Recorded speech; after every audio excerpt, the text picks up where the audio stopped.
আসসালামু আলাইকুম ওয়া রাহমাতুল্লাহি ওয়া বারাকাতুহু নাহমাদুহু ওয়া নুসাল্লি ওয়া নুসাল্লিমু আলা রাসূলিহিল কারীম আম্মা বা'দ।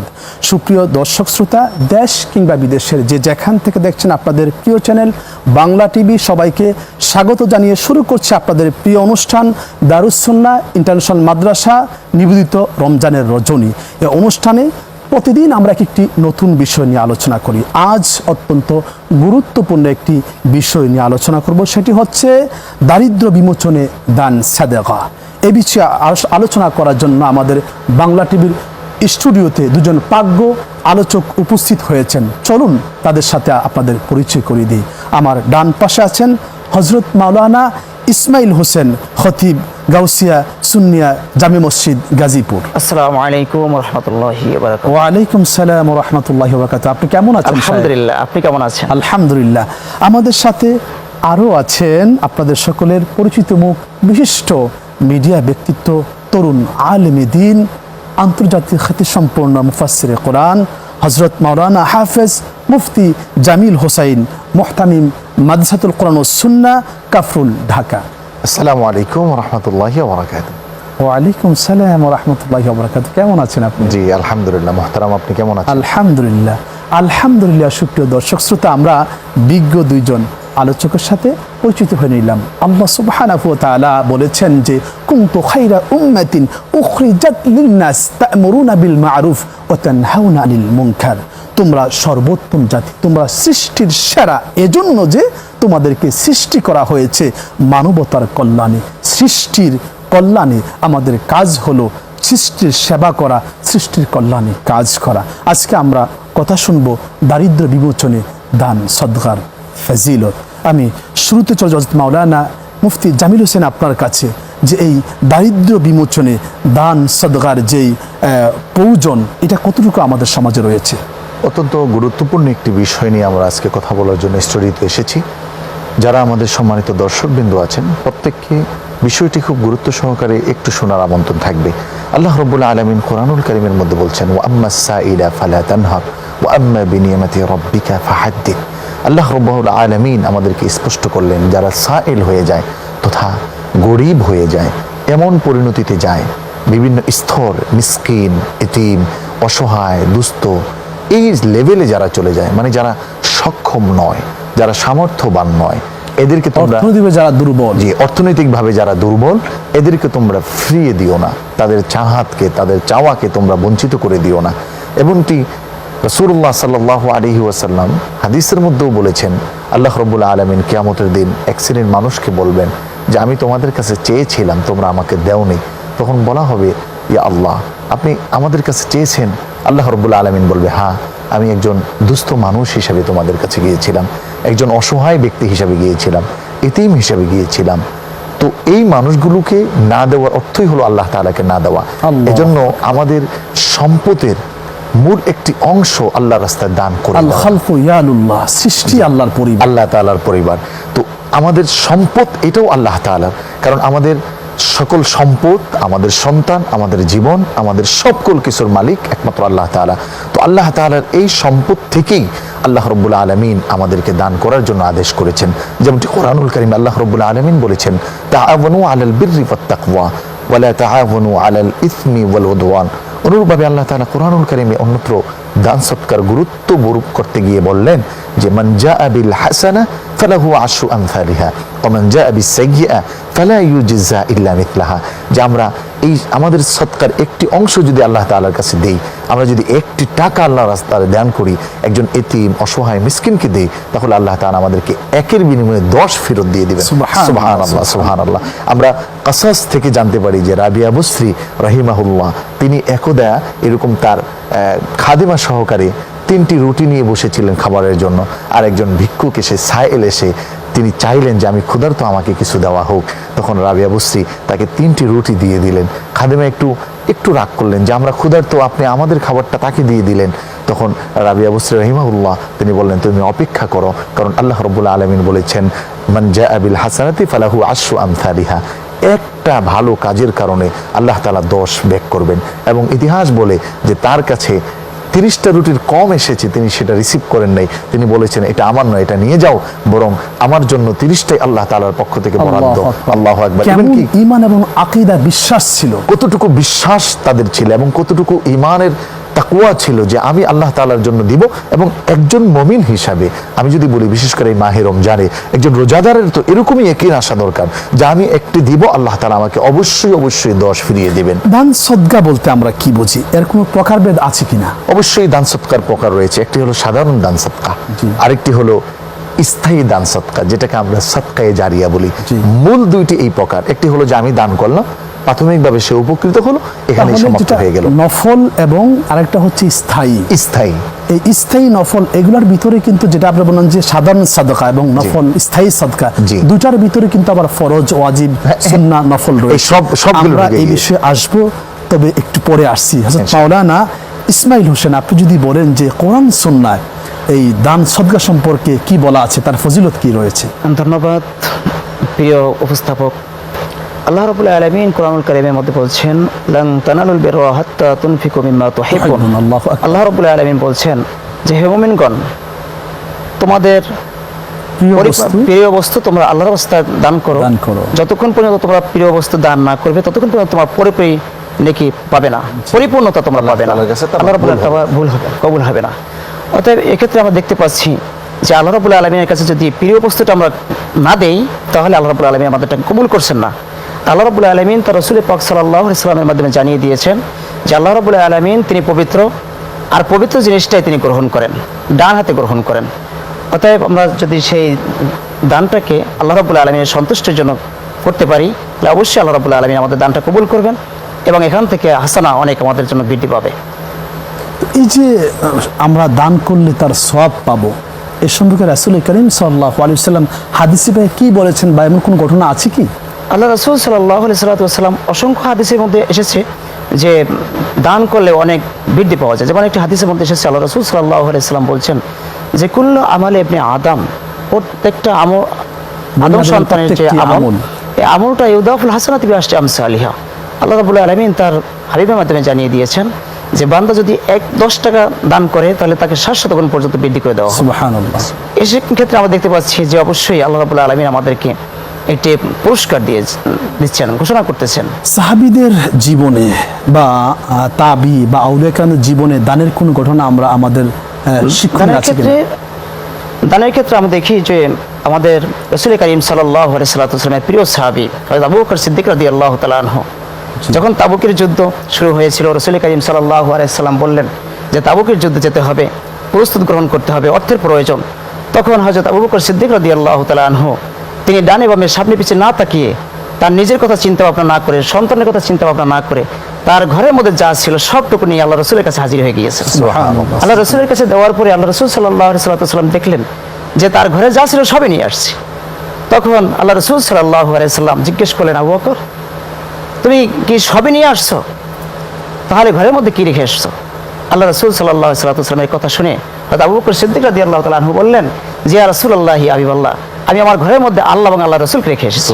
সুবহানাল্লাহ। তাহলে এর থেকে দেখা যাচ্ছে যে রাসূল পাক সাল্লাল্লাহু আলাইহি ওয়াসাল্লামের সাহাবীরাও আমাদেরকে দান করার জন্য উৎসাহ দিয়েছেন, সব কিছু একদম আল্লাহ রাস্তায় বিলিয়ে দেওয়ার জন্য তারা উৎসাহিত করেছেন। আল্লাহও করেছেন, রাসূলও করেছেন, সাহাবায়ে কেরাম তাদের জীবনটা পর্যন্ত আল্লাহ রাস্তায় বিলিয়ে দিয়েছেন। চমৎকার বলছেন। আপনার কাছে আমি আবারও আসবো মাওলানা মুফতি জামিল হোসেন, আপনি যদি বলেন যে আপনি বললেন যে সাদকা প্রথমত হলো দুই প্রকার, একটা হলো স্থায়ী সাদকা, আরেকটা হলো সাধারণ সাদকা। এই দুইটার ভিতরে আমাদের কোনো ক্যাটাগরি আছে কিনা আপনার কাছ থেকে জানবো, তবে বিরতির পর। সুপ্রিয় দর্শক শ্রোতা, দান সাদকা আল্লাহ সুবহানাহু ওয়া তাআলার একেবারে কাছে যাওয়ার, আল্লাহর প্রিয় হওয়ার, সমস্ত আমলগুলি আল্লাহর দরবারে কবুল করার অন্যতম একটি মাধ্যম। আসুন না আমরা আমাদের দানের হাতকে প্রসারিত করে যাই। মাহে রমজান মাসে আমরা যারা দুর্বল তাদের প্রতি আমরা ভালোবাসা বাড়িয়ে দিই। দর্শক, সময় হলো দারুস সুন্নাহ ইন্টারন্যাশনাল মাদ্রাসা নিবেদিত রমজানের রজনী বিরতি যাওয়ার। আমাদের সাথেই থাকুন, ফিরছি আমরা কিছুক্ষণ পর।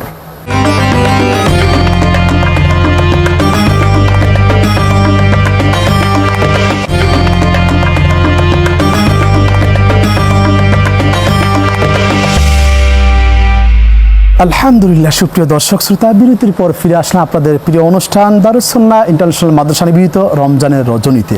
এতক্ষণ ধরে আমাদের সাথে থাকার জন্য আপনাদেরকে অনেক অনেক ধন্যবাদ জ্ঞাপন করছি। প্রিয় শায়েখ, আপনি বিরতির পর চমৎকার বলছিলেন যে দান সাদকা এটা স্থায়ী আর একটা হলো সাধারণ, স্বাভাবিক।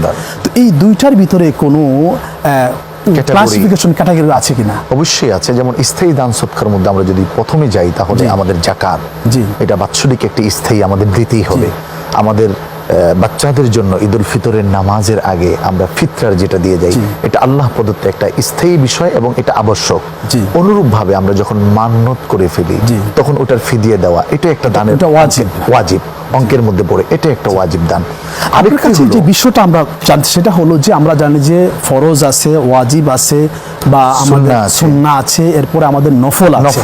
তো ফরজ এবং ওয়াজিব তো আল্লাহ কর্তৃক আমাদের আছেই, কিন্তু যেটা আমরা জানতে সেটা হলো যে নফলের ক্ষেত্রে আমাদের করণীয় কি? নফলের ক্ষেত্রে অত্যন্ত চমৎকার একটি বিষয় যে দানের ক্ষেত্রে নফল একটি দানও স্থায়ী হয়, যেটা শুধু আমাদের তিনটায় আমাদের ফরজ, ওয়াজিব, সুন্নাহ, নফল সবগুলো কিন্তু স্থায়ী করা যায় আবার অস্থায়ী করা যায়।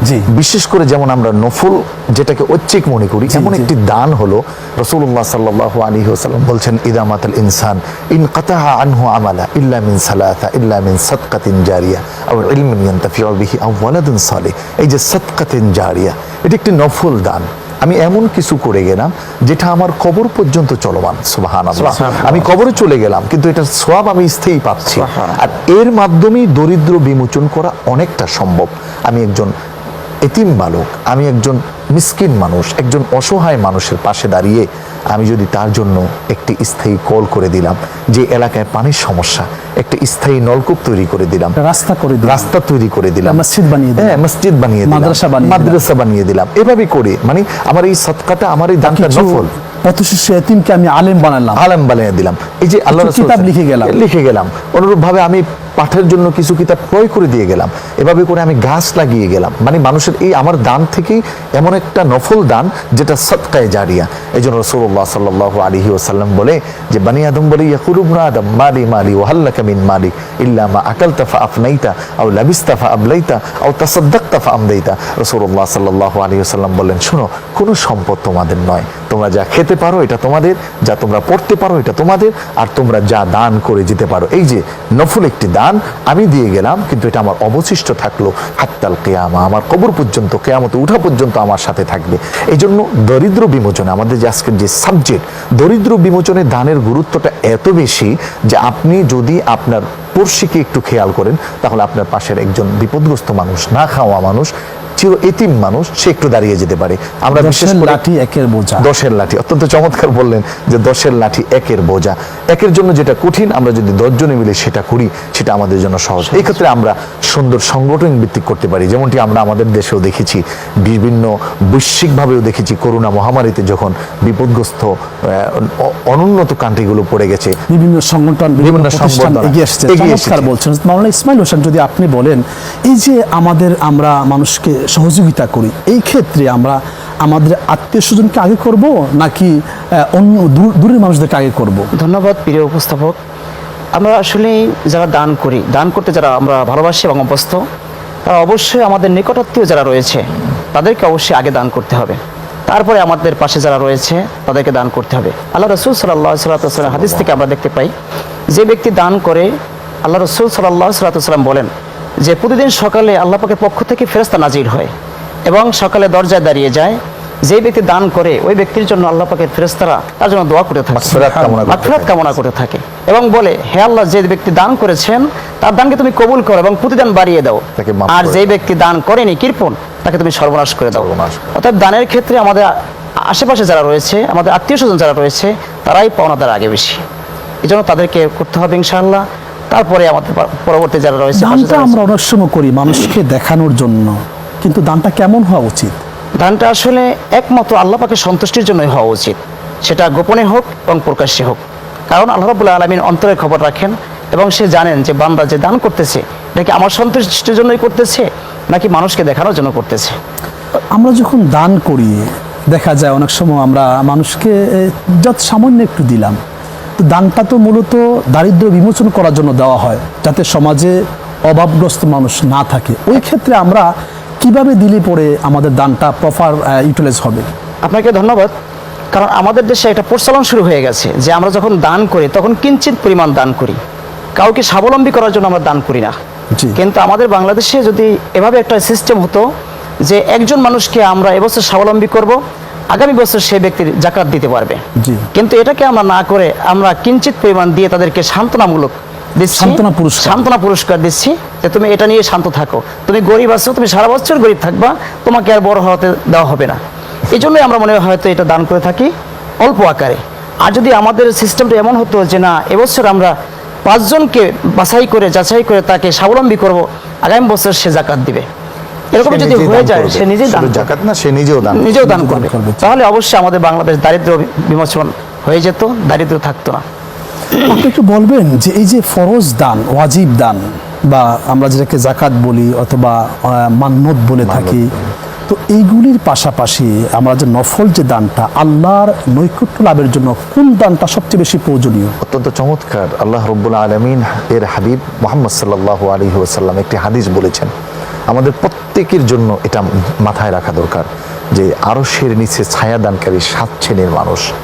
আল্লাহর হাবিব সাল্লাল্লাহু আলাইহি ওয়াসাল্লাম বললেন, একজন মানুষ ওই শ্রেণীর যেই মানুষটা লাতুন হাত্তা তুনফিকু শিমালহু মা তুনফিকু ইয়ামিনুহু, সে দান করুক, ওয়াসাদ্দাকা বিসাদাকাতিন মা তুনফিকু শিমালুহু মা তুনফিকু ইয়ামিনুহু, মানে সে যা ডান হাতে দান করলো তার বাম হাত এই দানটা জানলো না। তাহলে দানের ক্ষেত্রে বিশেষ করে লৌকিকতাটাকে অবশ্যই অ্যাভয়েড করে যেতে হবে, এবং এটা আল্লাহ তাআলার কাছে সবচেয়ে প্রিয় দানে পরিপূর্ণ হবে এবং রূপান্তরিত হবে। অনুরূপ আমাদের আরেকটি হাদিস মাথায় রাখা দরকার এবং সচেতনতার জন্য ভয় করা দরকার।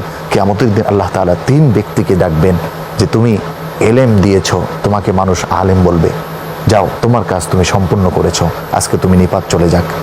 আবার আল্লাহ তাআলা একজন দানবীরকে দান করাবেন যে তুমি মানুষকে দান করেছো যেন তোমাকে দানবীর বলা হয়, যা তুমি চেয়েছো তা তুমি পেয়েছো, তোমার আর কিছু পাওয়ার নেই।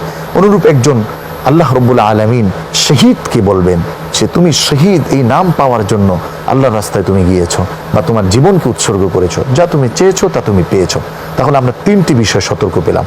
এক তো আল্লাহ তাআলার কাছে প্রিয় হওয়ার জন্য আমরা একনিষ্ঠভাবে গোপনে আল্লাহ তাআলার জন্য দান করব, কোনো মানুষকে দেখাবো না। যারা প্রকাশ্যে দেয় এটা উত্তম, তবে গোপনে দেওয়া আরো উত্তম। তবে আমি যদি এই উদ্দেশ্যে দেই যে আমার দেখা দেখি আরো অনেকে দিবে, মানুষের কল্যাণ হবে, উপকার হবে, সেটা জায়েজ হবে? অবশ্যই জায়েজ, এবং ইভেন্টলি এটা তো রাসূলুল্লাহ সাল্লাল্লাহু আলাইহি ওয়াসাল্লামের সাহাবীদের দিয়ে প্রমাণিত।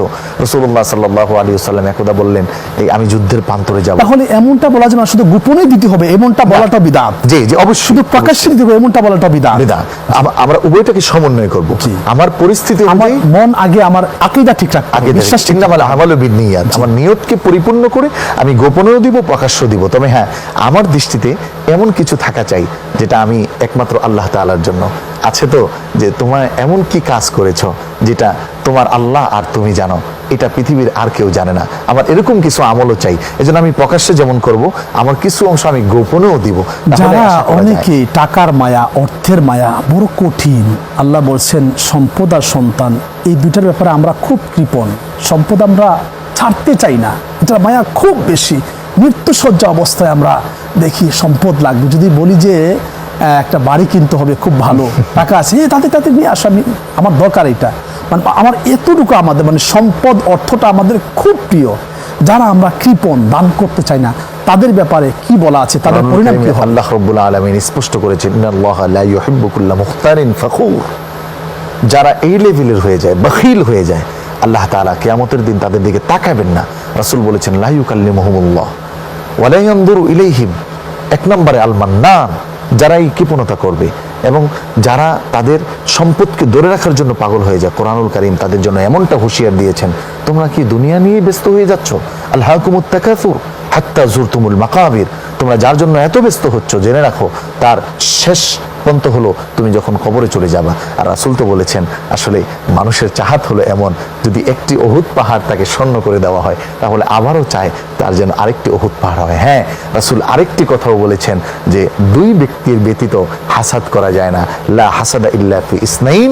এমন একজন মানুষ যাকে আল্লাহ তাআলা সম্পদ দিয়েছে এবং সম্পদকে ব্যয় করার মতো এবিলিটি দিয়েছে, দরিদ্র বিমোচনে তার সম্পদকে কাজে লাগানোর মতো মানসিকতা দিয়েছে, তার সাথে আমাদের হিংসা করার জন্য রাসূলুল্লাহ সাল্লাল্লাহু আলাইহি ওয়াসাল্লাম এবং আল্লাহ তাআলার পক্ষ থেকে জায়েজ করা হয়েছে এবং এটা প্রমাণিত। এজন্য সাহাবায়ে কেরামও কিন্তু এরকম করতেন, যেমনটি আমরা পাই হযরত ওমর ঈর্ষা করতেন। আপনি চমৎকার বলছেন, আপনার আলোচনাগুলো আমি তন্ময় চিত্তে শুনছিলাম। আপনার দুজনকেই অনেক অনেক ধন্যবাদ, সত্য ব্যস্ততার মধ্যে আমাদেরকে সময় দিয়েছেন। আপনাকেও ধন্যবাদ। আপনাকে ধন্যবাদ। সুপ্রিয় দর্শক শ্রোতা, সম্পদ আল্লাহর পক্ষ থেকে আসে।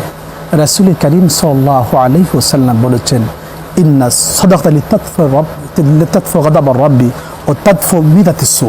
অর্থাৎ দান সদকাটা পাওয়ার এত বেশি যে আল্লাহর রাগকে প্রশমিত করে দেয়, আল্লাহকে বান্দার প্রতি আল্লাহর মায়ার নজরটা বাড়িয়ে দেয়। এবং সমাজ, যেই সমাজে বেশি বেশি দান সদকা করা হয়, সমাজ থেকে অপমৃত্যু, অগ্নিকাণ্ড, বড় ধরনের বিপদ আপদ সব কিছু থেকে আল্লাহ তাআলা হেফাজত রাখেন। আসুন না আমরা আল্লাহর বান্দাদের জন্য মাহে রমজান মাসে আমাদের দানের হাতটা বাড়িয়ে দিই। আল্লাহ তাআলা আমাদের সবাইকে দানশীল হওয়ার এবং কেবলমাত্র আল্লাহ এবং তার রাসূলকে সন্তুষ্ট করার উদ্দেশ্যে মানুষের সেবা করার তৌফিক দান করুক।